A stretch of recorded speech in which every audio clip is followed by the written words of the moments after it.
Well, welcome, everyone. Thank you so much for joining this. We're going to give a couple of moments as folks sign in and filter in through the chat. We're so happy to have such a great discussion queued up for you today with some wonderful panelists on geothermal. So again, we'll give it maybe another 15 seconds or so before we dive right in. But we're so grateful to have everyone on this call today, and really excited to have some real experts in the field join us. So with that said, and without further ado, welcome everyone. Thank you so much for joining us. My name is Andrew Reagan. I'm the Executive Director of Clean Energy for America, an organization that's the voice for the clean energy workforce and lifts up the stories about what's happening all across the industry. And one of the most exciting areas where that's happening right now is geothermal. So it's a topic that a lot of folks are interested, but I think a lot of education is in order. So we're happy to have such a wonderful group of people. So very briefly,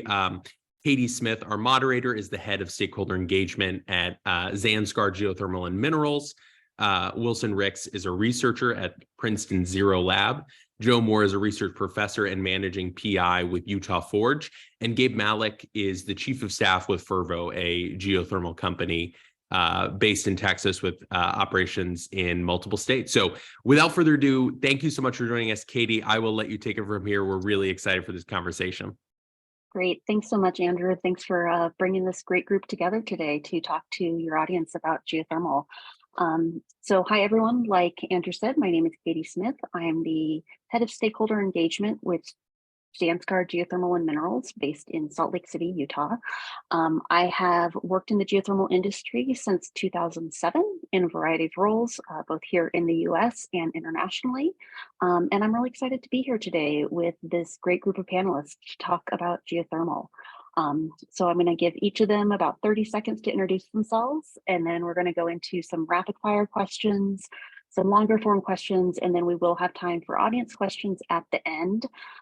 Please feel free to drop your questions into the Q&A session throughout the discussion if there's something that comes up. And if you are a member of the media, please ensure that you do flag for us what your affiliation is if you enter a question. So just going around my screen, Gabe, you're up first. Great. Thanks, Caity. Thank you all for listening in today. Gabe Malek, I'm Chief of Staff at Fervo Energy. We're a next generation geothermal power developer based in Houston, leveraging oil and gas technology like horizontal drilling to drive down costs and improve reliability in the geothermal power space.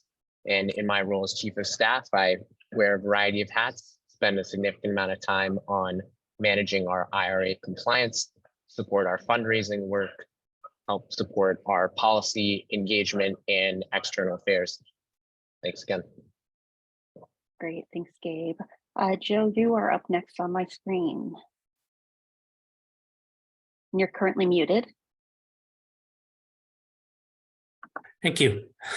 We've got that taken care of. My name is Joe Moore, and I am the principal investigator managing the Utah Forge Frontier Observatory for Research in Geothermal Energy. And this is a DOE-funded project. It is designed to de-risk enhanced tools and technologies for enhanced geothermal systems.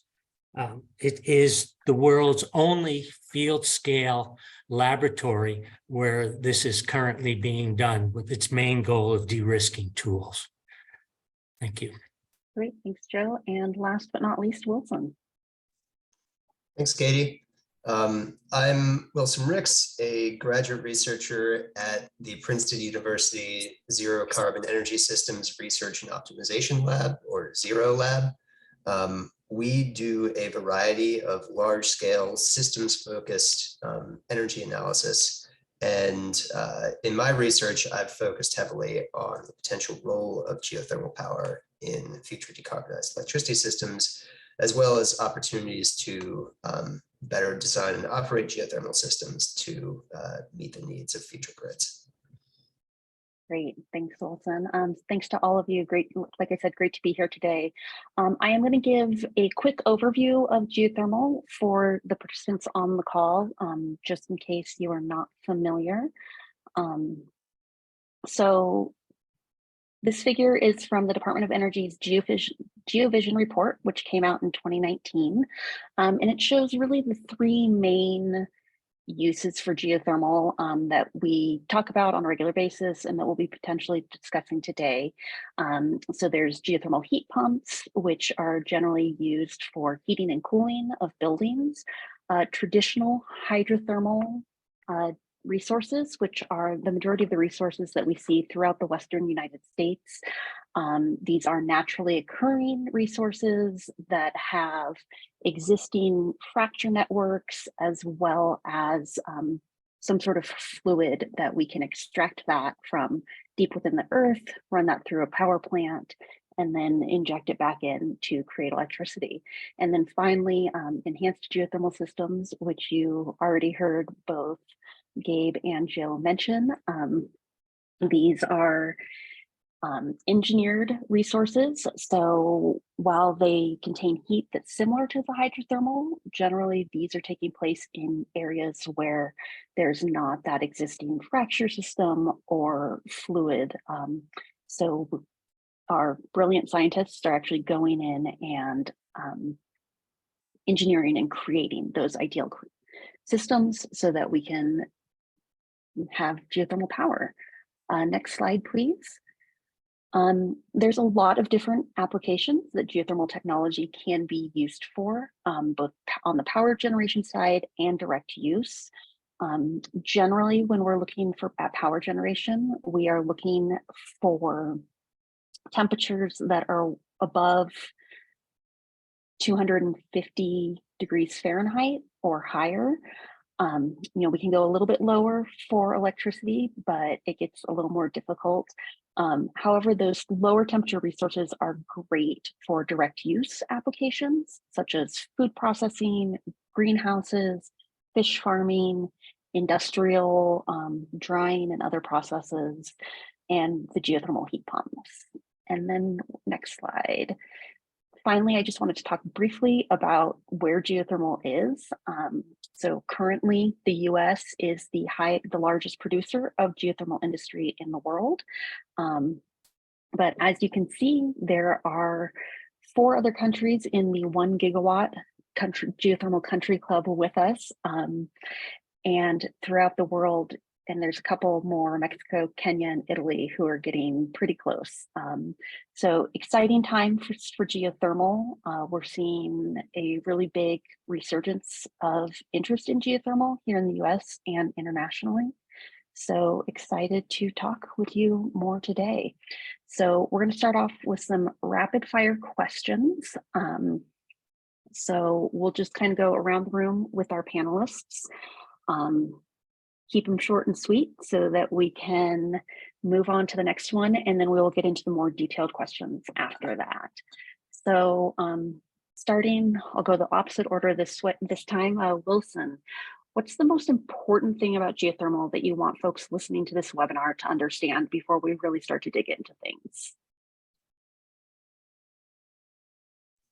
Sorry about that. So I think this might be an easy one I'm stealing from others, but I think an extremely important thing to take away is that geothermal is a viable large-scale energy resource. I think a lot of folks, myself included, when I first started working on this, kind of assumed that it's might be more of a niche thing, in the realm of tidal power or something like that, where it can be very useful where it exists, but only in those places. And I think that what's really important to realize is that all of today's technology development efforts are focused on making geothermal a widely available, truly scalable solution that can support energy decarbonization all over the world, and that there's a lot of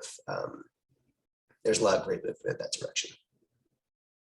Great, Joe. Same question to you. What's the most important thing about geothermal you want people to take away today? Okay. I think geothermal overall is a forgotten energy source, and most people don't understand its potential. You mentioned that EGS, or enhanced geothermal systems, and my focus is primarily on that, although I've worked all over the world.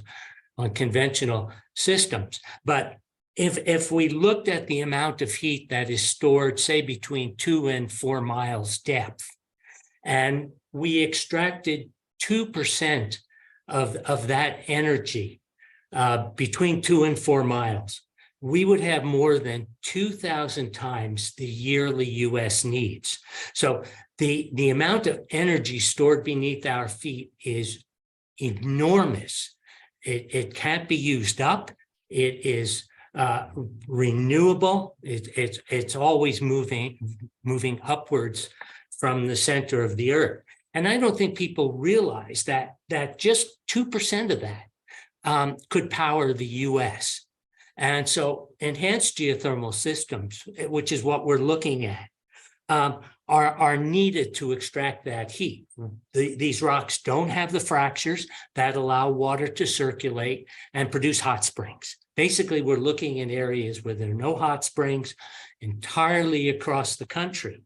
We currently produce about 3,700 megawatts. 1 megawatt per 1,000 homes is a good average. In October of this year, the Secretary of Energy announced her Earthshot number 4, in which she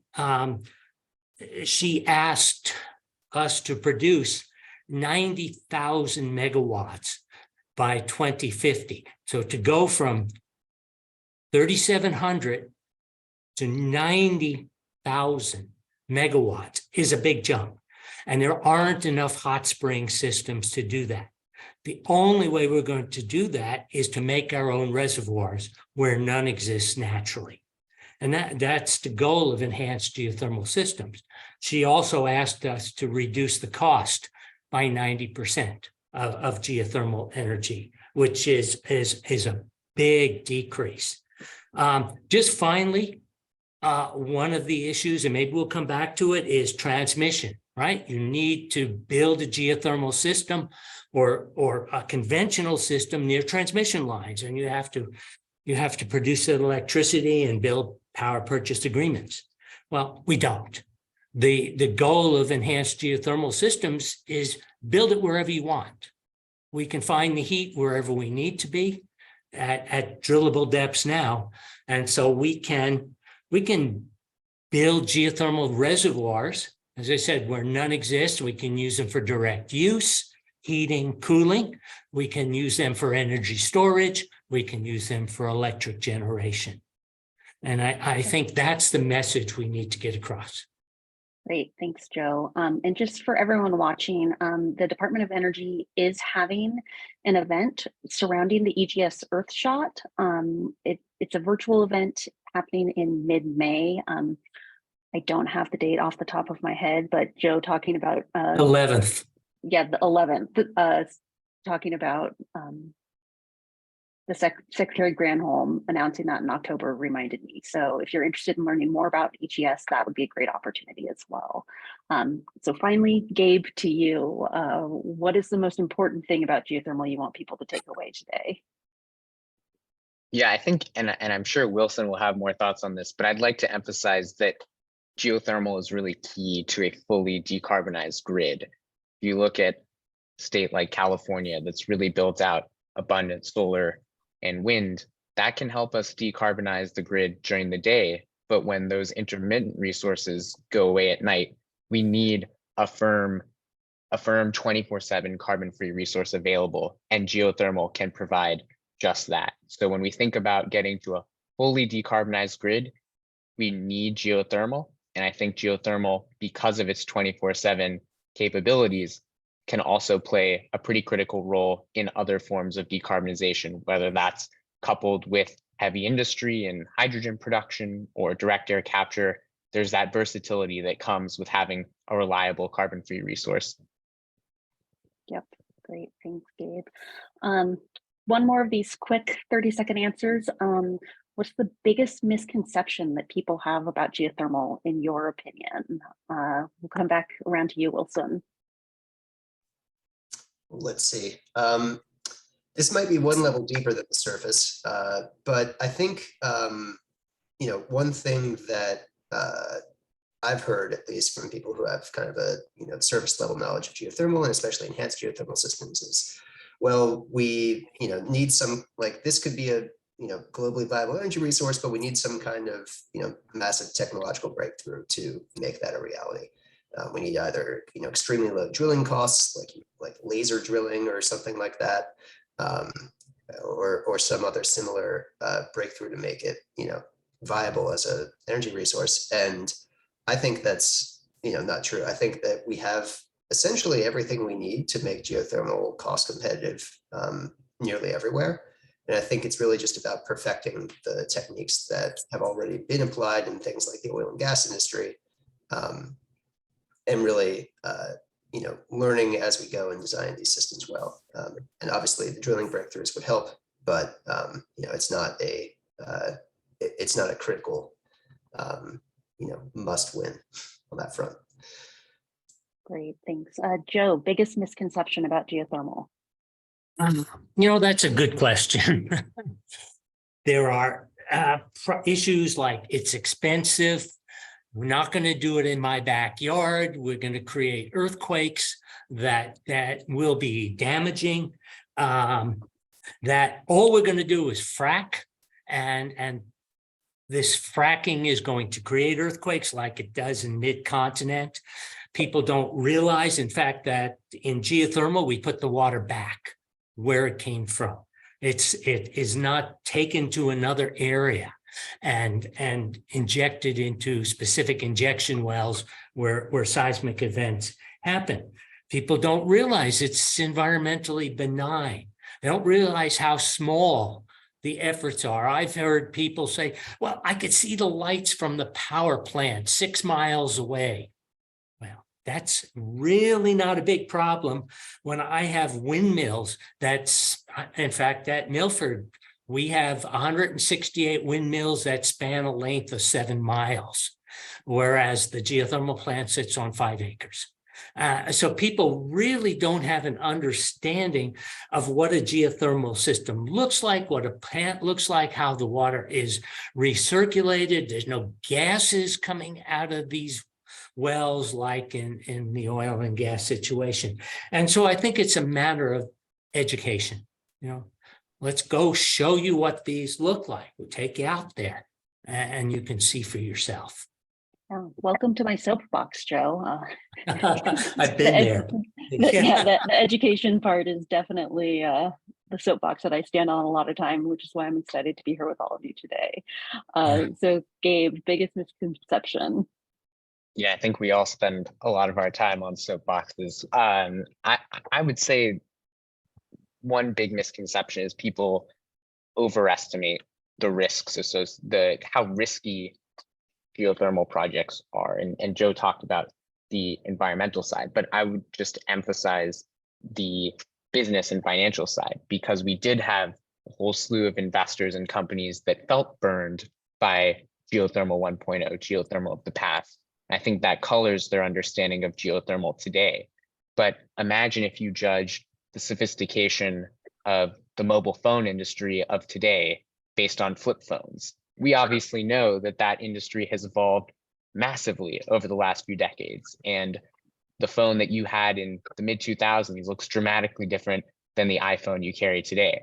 I think the same needs to be recognized for geothermal, that the drilling technology that the first wave of geothermal companies used and the sophistication of their subsurface modeling, it looks worlds different from the drilling technology and geologic understanding that companies like ours and research organizations like ours now have at our disposal. And so the risks really have gone down. We're talking about an entirely new technological landscape that de-risks this from a business perspective. Yeah, that's a great point. The industry and the technologies have changed so much.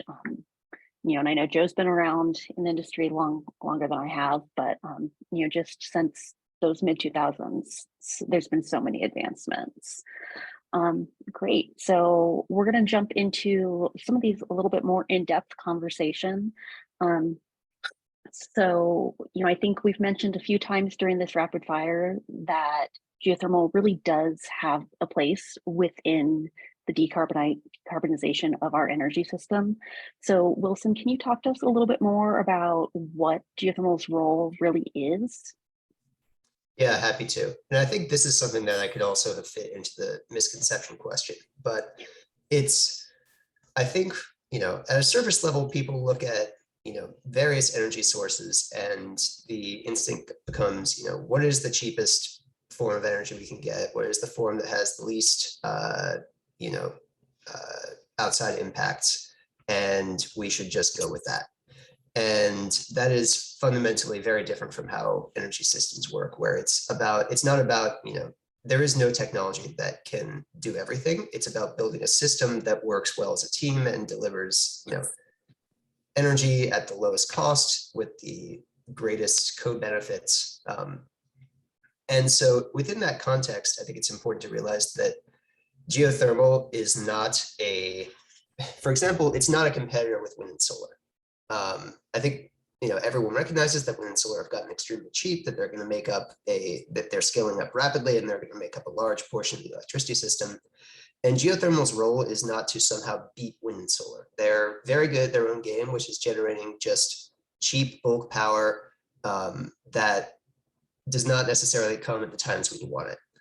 And what geothermal's role is really going to be delivering clean, firm power, which is a word that some people might be familiar with, but it means that it is able to deliver power regardless of, it's not dependent on, weather systems, for example. And so when wind and solar can't provide that energy, like Gabe was saying in the California case, California's got tons of clean electricity during the daytime. Clean, firm resources are really are going to be extremely important for filling in the gaps when wind and solar are flagging. And one thing that a lot of energy research has consistently showed is that even if those individual clean, firm resources are not as cheap as, for example, wind and solar on just a cost per megawatt basis, that having them in the system makes the overall system less expensive. It makes the overall system work better. And so that is geothermal's role. It's to be clean, firm power that complements wind and solar and completes the system by providing reliable electricity in the hours when doing that is hardest. Great, thank you. So Gabe, we've talked a little bit about deployment and how currently we really only see geothermal within the Western United States. In order to really meet some of these decarbonization goals, what unique deployment challenges is geothermal facing compared to other climate solutions?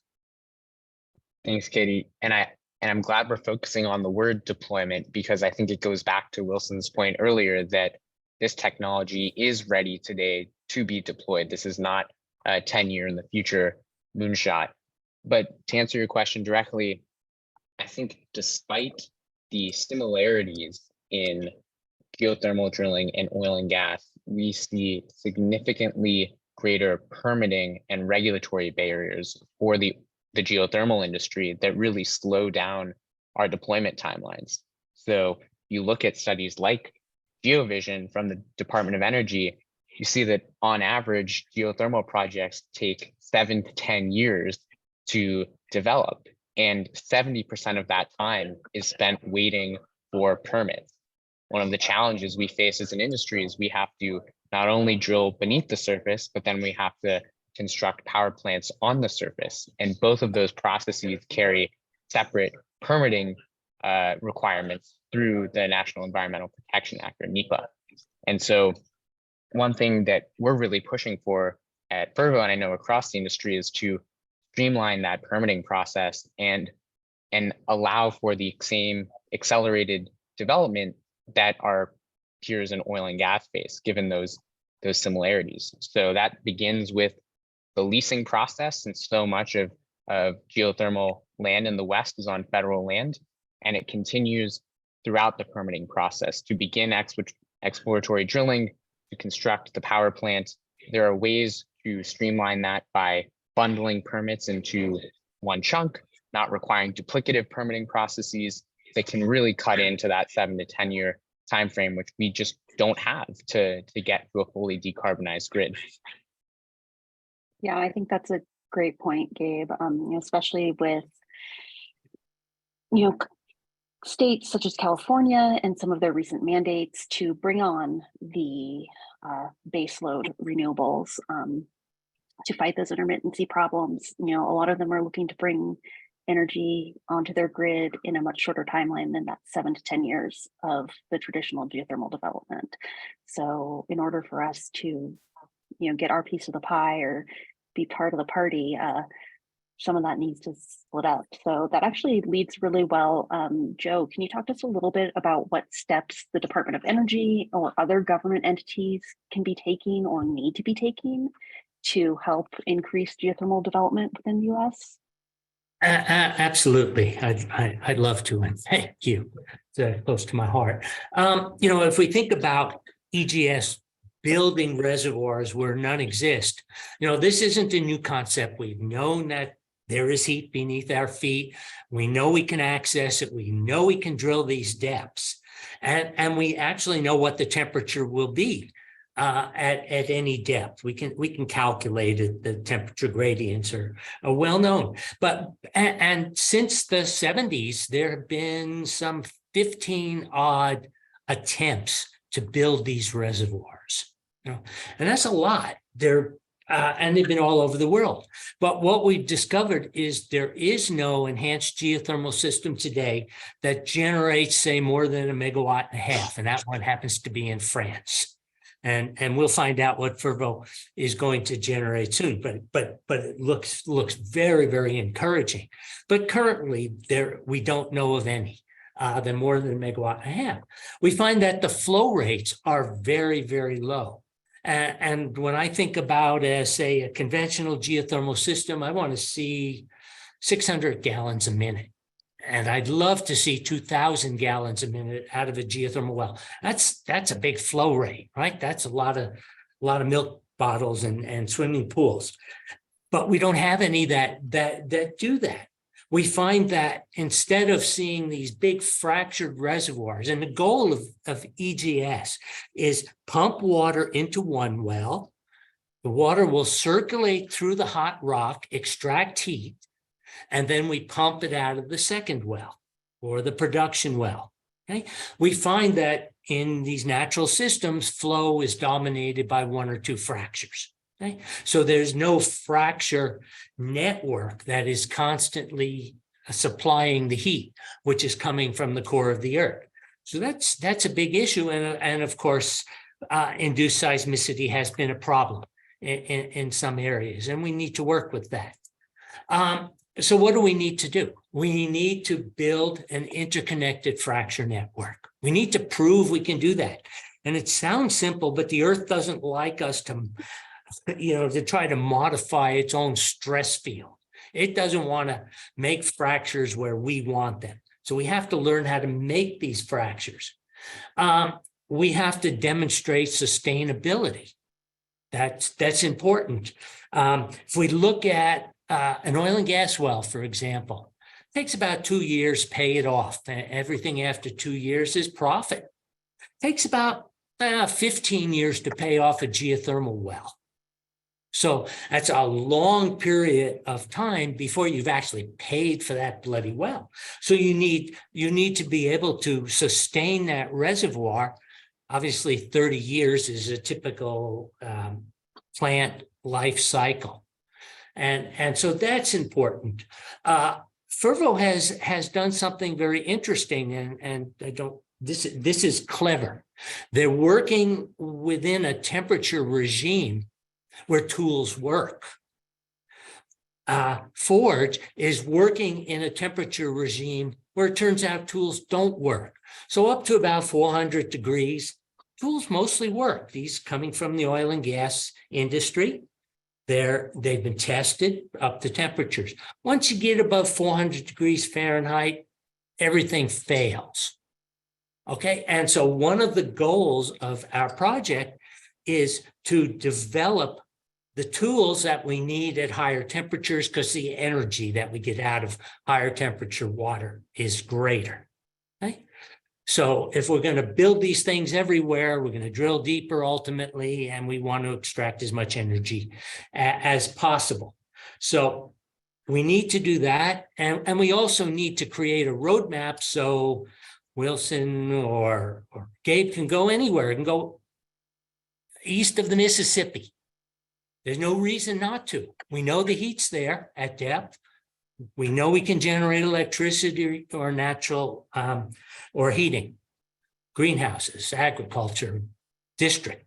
And that's what we're trying to do. So DOE is putting money in to build this full field scale laboratory. Our wells are 11,000 feet long. They are 8,500 feet deep, the production and injection well, and they're seeing temperatures of 430, 450 degrees F. So they're quite hot. This is a real laboratory for testing these tools, and we see that these tools are already being utilized. If I can diverge, I know there was an interesting question that came up, and it was how do we utilize geothermal in ways that are a little bit different? You know, how do we get out of this box? And I just want to mention a couple. Obviously, you can take a conventional geothermal system and you create fractures on the margins and generate more electricity, because conventional geothermal systems have margins because they don't have the fractures. It's that simple. They do have the heat. We can combine, and some companies have, Zurich, Enel, with solar. And so you could use solar heating to increase the temperature of the water, and you're going to get more energy out of that water. The question that, though, struck me as particularly interesting is we can effectively use systems as batteries. You know, if we can make the fractures, we could get water into the fractures, we can use waste heat from industrial processes to heat that water, store it in the ground, and use it when we need it. And this currently is being done in Europe because there are no electric generating systems in Europe. So there are lots of ways we can utilize that energy. We just have to make it accessible. And in order to make it accessible, we have to crack the rocks. Actually, we're not making new fractures. Mostly we're just taking old fractures and opening them. And once we have them open, we put water in them and the water will heat them. So long-winded answer to the question. Great, thanks, Joe. So Wilson, you know, we've talked a lot about how geothermal can really step up right now and help hit some of these decarbonization goals. But what do we need to be thinking about for the needs of future energy grids? And how can we design geothermal systems better now to continue to meet those needs, you know, 5, 10, 20 years down the road? Thanks, Katie. So I think there are kind of two major needs that for future energy systems that geothermal has a strong chance to contribute to. The first, which I've already noted, is firm, clean power. So providing energy when wind and solar cannot. And in that regard, I think that design geothermal systems to be as flexible as possible and to maximize their usefulness in that role will be really important to making them, you know, the best candidates they can be for inclusion in those future energy systems. So as Joe noted, there can be synergies between geothermal and, for example, concentrated solar power, where, you know, typically in a highly decarbonized system with lots of wind and solar power, particularly during the day when solar power is generating, the value of generating electricity is fairly low. And so ideally what we'd be doing is, you know, either is shifting energy from those periods when electricity is abundant during middays to times when it is not. And as Joe mentioned, if we can, for example, store solar energy as heat and use that to heat geothermal fluids, that will increase the output of the geothermal systems at other times, which is effectively a form of energy storage, and will increase the amount of energy that we can then get during periods when you know, wind and solar generation is very low. Another major approach, which has been a big focus of my work, has been the idea of what we call in-reservoir energy storage, which is using the inherent properties of an enhanced geothermal system to, rather than producing power at a constant rate, because there's a significant variation in the time value of energy. There are going to be some times when delivering additional electricity is effectively worthless, and other times when it's extremely valuable.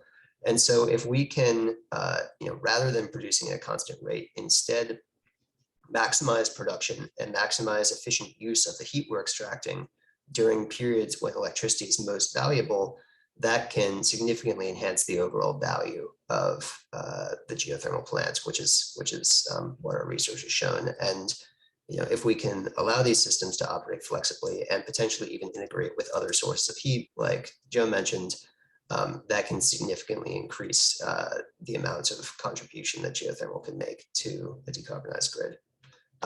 And the second major area that I think I should note, which I don't think has gotten as much attention, but will likely be incredibly important, is just heating, because decarbonized heating is a huge portion of total energy use right now.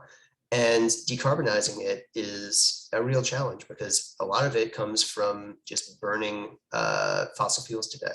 And although heat pumps can certainly help, there are certain, they become less efficient at very low temperatures, which means that peak heating can become a really, significant driver of energy costs in a lot of places. And geothermal is particularly well suited for that because it is fundamentally a source of heat. And actually, because of the efficiency losses in power conversion systems, you get many times as much heat out of a geothermal power plant than you would electricity. And so as a heat source, it can become, relatively much more valuable. And so in those contexts, in direct use, for example, there's a project going on right now at Cornell University where they're building out a direct use deep geothermal system to heat their campus, because even though they might have to drill deeper to get temperatures good enough for electricity generation at that where they're located, that heat is still very valuable to them. Yeah, there's been some great projects done around that deep direct use of geothermal heat that's, not electricity production, but Cornell's one of those projects that's been funded by the Department of Energy, looking at deep direct use of geothermal. So it's really exciting to see that they're actually at the installation phase of their project. So, as we're talking about geothermal development, we've talked a little bit about what the government can do to help move that forward. Gabe, do you want to talk a little bit about what impact the IRA has on geothermal development? And let's just completely ignore the fact that the House passed that debt limit bill yesterday that cuts most of the benefits from that, because it's probably dead on arrival in the Senate, but who knows? Yeah, we will assume that does not proceed, and happy to talk about the IRA's impact and also touch on just broader importance of government support for geothermal. Starting with the IRA, it's a huge win for clean energy. It's certainly a win for geothermal. It provides much greater certainty that the geothermal industry will have access to investment tax credits and production tax credits for our clean energy development, which really allows us to then go raise more certain and robust project finance as we're developing these relatively capital intensive projects.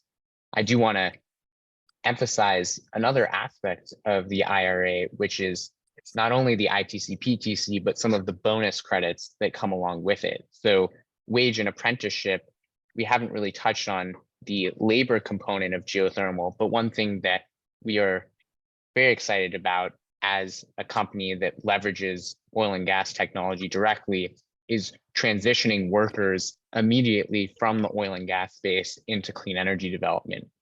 And we're glad to see that the IRA is motivating not just geothermal, but the broader clean energy industry to think about ways to accelerate the workforce transition. I mean, on our projects that are already underway, we have the same crews that are coming from an oil and gas project, say in Eastern Utah, traveling west to our project, and they don't need retraining.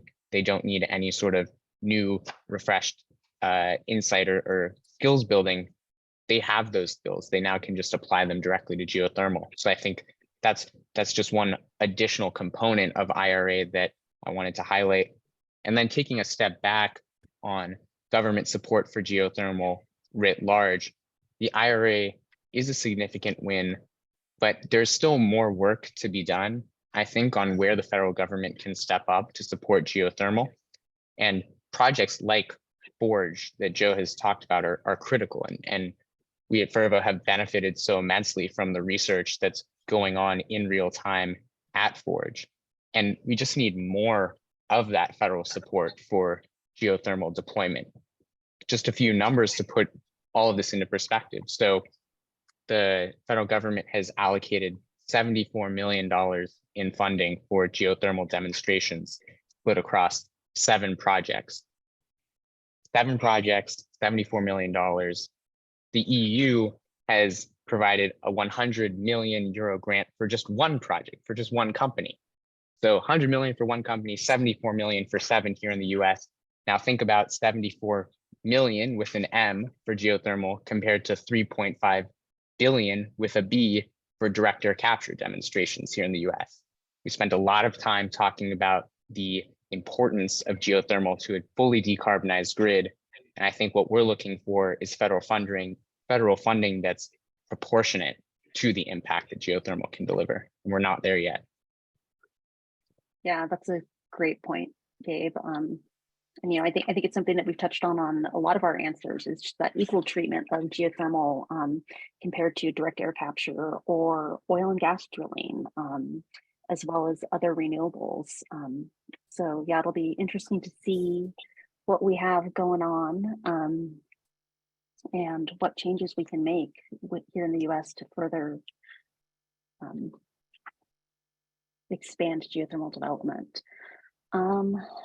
Let's Katie, see. can I share my screen? I have no idea, Joe. How about if I do that? Can you see it? Yep. Okay, there was a question, so I just wanted, I won't be long-winded, but the question was, what's conventional, what's EGS? And this is just a simple picture of a conventional geothermal system, okay? And what it does is it has a heat source, which is, you maybe can't see it, down there, natural heat. It has water to extract the heat and transport it, and it has fractures. And on the right, you see a reservoir, a piece of reservoir. These are not sand grains like the beach. These are cracks in tombstone, okay? And this is what the reservoir looks like. You can see this crack, I hope. So the enhanced geothermal system, these cracks don't exist, or if they do exist, they're not open and water can't travel through them. And the water travels through them because cold water is dense, it sinks, hot water is buoyant, it rises to surface. You get a hot spring, you can go sit in. Okay, so that's a conventional system. The enhanced geothermal system, we have to create that circulation pattern, and hopefully this will give that viewer an idea. 2 others, direct use. Can you see this one? Okay, so in the upper right, and this is Utah, at least the upper right, lower left, is the old Utah prison. 30,000 square feet of prison space has been heated for decades using hot water from a well at the point of the mountain. And on the lower left, if you get a chrysanthemum or poinsettia, probably came from Millgrow greenhouses in southern Utah, 24 acres of greenhouses. And finally, the last one, just give you some idea of footprints and the environmental impact. Here you see in a flash plant, binary plant, won't go into that, 36 megawatts, 36,000 homes worth of electricity are being produced. In the background, you can see some of the 168 windmills that produce about 75 megawatts, right? because the wind doesn't blow all the time. And what you can't see further in the distance is a solar field and another 75 megawatts. So you can see the scale, the environmental impact here is really not very significant for geothermal. So I will stop showing my slides there, but I hope that gives the audience a little better impression of what we're talking about. And I will stop sharing. Yeah, thanks, Joe. And that's a great point on the land footprint. You know, geothermal power plants are pretty compact and they use less land per gigawatt hour of electricity than coal, wind, solar, what have you. And you know, one of the things that we run into a lot here in the Western US, but you know, also as geothermal starts to move east on these larger scale projects, is one of the great things about geothermal is that if it's being developed on land that's not federal land, the land can still be used for other uses. You know, we have areas in Nevada and Utah where there's cattle grazing, you know, right outside of the power plant fence. So those landowners are still able to do all of their traditional activities on the land. Whereas, you know, if you put a PV field out there, there's really nothing else you can do with that area. So lots of great benefits there. I do want to make sure that we move into the question and answers just so that we have time to get into a few of them. See, it looks like the first one we have coming up is, why is this technology not taking off with 70+ years history, unlike the rampant increases we've seen in solar and wind over the last 15 to 20 years? Anyone want to volunteer to take it? Do you want to hit that, Gabe? It's I can start, and then others can feel free to chime in. I think it's a question of prioritization. So, you know, if we think about the rapid increase in deployment of wind and solar over the last 2 decades or so, came around this moment where, as a society, we really started to better understand the importance of decarbonization and rapid decarbonization. And solar and wind technology, because of their cost profiles, could be deployed more rapidly than some of these geothermal projects and get us the intermittent decarbonization, that daytime drawdown in emissions that Wilson talked about. Now, the second step towards full decarbonization is thinking about the early morning and the nighttime emissions that we haven't fully solved. And why hasn't geothermal rapidly accelerated during the same time frame? It does come back in part to some of those technological similarities that we've touched on between geothermal and oil and gas. Because if you have a drilling rig that can be deployed in one of 2 places, either an oil and gas field or a geothermal reservoir, 9.9 times out of 10 over the history of the country, that rig is going to be prioritized for oil and gas development, just based on our policy priorities, our national security priorities as a country. We now have a different understanding of energy security, where we're looking not only for reliability, but we're looking for affordability and, importantly, sustainability, or carbon free. And geothermal can check all those boxes. And that's why we're now seeing this revolution in geothermal technology and deployment.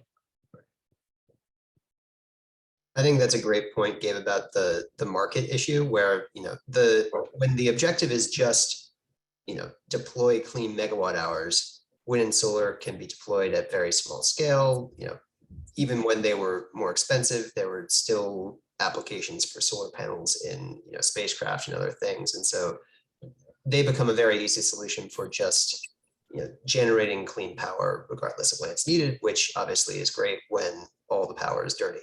But when you start getting to points where you have to actually focus on generating clean power all the time, that's when geothermal comes in. That's when it's, you know, got its greatest value, and that comes later down the road than, you know, the first step of just starting to decarbonize things, which I think we're, you know, almost full, you know, with the projections for the levels of clean electricity we're going to get to by 2030 on the back of the IRA. I think we're fully in the process of doing that. And now the main focus really has to be on finishing the job, and that's where geothermal really comes in. I think the other big thing is that there's been so much spillover from the shale oil and gas revolution in terms of just the technology that enables these next generation geothermal systems. And so I think that was a really probably key development that needed to happen before those things could then be shifted over and put to use in making geothermal work. I think a couple of important points from both Gabe and Wilson. One is cost. It's more expensive to generate geothermal energy than it is oil and gas at this point. And so in places like Utah, there are no externalities. You don't get credit, right, for generating geothermal, which is environmental benign and safe and clean, right? In Utah, it's for the greatest good, which just translates to the lowest cost. And so that is a big issue. Wilson's got the other, I think, half of this, and going to non-conventionals. If we look at non-conventionals around 2000, well, it just took off when some company finally said, we're going to work on this until we get it right. And they did. And the price dropped. And that's what we're starting to see being done. I think it's important, though, to recognize Europe with the Ukraine problem. Well, energy is costly. There's a massive effort going on in Europe right now to generate geothermal heating. A little late, so a little slow, but it's happening. If we look at parts of Africa, we look at Philippines, Indonesia, South America, a lot of geothermal activity is going on right there. So really, I think it's a financial impact here. And as Gabe mentioned, there's sort of a history of non-performance. And that's really changing right now. Yep. So Joe, along those lines, it actually leads us right into our next question. Can you tell us what a representative cost per megawatt for geothermal is, both on the development and the operating side of things? No, because I'm going to turn that to Gabe. I have some thoughts on where our costs are and how people are managing them. But really, if you looked at what the cost of my megawatt would be, I'd never generate one. And I'm reluctant even to put out a concrete number today, because the learning curves that we'll see in geothermal development, if they're even anywhere close to the learning curves that we've seen in shale, are going to change the cost profile of geothermal so dramatically over the next 5 years that the numbers we're getting today, actually now 5 years into the company, are very different from the costs we projected when we started the company 5 years ago. And they will certainly look different than the costs that we pick up 5 years in the future, when we've actually finished our commercial pilot in Nevada and have put megawatts online in Southwest Utah. So the point I will emphasize, though, at a high level, and you can see this and there are, of course, some faults to levelized cost of energy studies that you'll see from Lazard and others, but the general cost estimates that Lazard provides for geothermal are still below those associated with nuclear, still below those associated with coal and gas peakers. And getting to a point Wilson mentioned earlier, the right comparison is between geothermal and other forms of firm power. So we could spend a lot of time talking about how geothermal costs are significantly higher than wind and solar, but utilities aren't making that cost comparison when they're thinking about bringing on geothermal to their energy mix. They're thinking about the reliability of geothermal, the firm nature of geothermal. That's where there's real benefit here. And so the right comparison to make is between nuclear, between coal, between gas peakers, plants that can operate 24/7 and come on when they're needed. And there already we see competitive costs in geothermal. Yeah. Let me make one other comment and the public number. So the Secretary announced that she wants to reduce the cost of EGS by 90% by 2035 to 4.5 cents per kilowatt hour. So we're going to reduce it 90% to 4.5 cents. Very, very competitive with other utility markets. Joe, I'm actually curious, do you know where they got that original number from? Like 90% from what? Because, if there aren't actual EGS, There are no actual if we're EGS. still developing it, then yeah, I think because the 90% number seems, it seems its face like, wow, that's a massive lift. But I think it's really like the goal is we're going to make this into a commercially viable technology from one that has really not ever been done at commercial scale before. Correct. Yeah. And so it's And less I think like those numbers, yeah. Mhm. I think those numbers came out of analysis from the National Renewable Energy Laboratory. Correct. Before the EGS Earthshot was announced. So I do just want to flag we are almost out of time. So I do want to give each of our panelists 1 minute to wrap up if you have any final thoughts that you want to share. And so I guess let's start out with Wilson. Sure. I think the one kind of thing I want people to take away is that, from the energy systems perspective, in terms of geothermal's role, I think we need to look both at its cost and at its value. And those are, two key parts of, whether this is something that makes sense for us to build. And in terms of costs, I think it's very clear that, with the right, perfections of existing technology, that geothermal can be, competitive with similar, for example, like nuclear plants, which have a very similar economic profile of high upfront costs and low operating costs.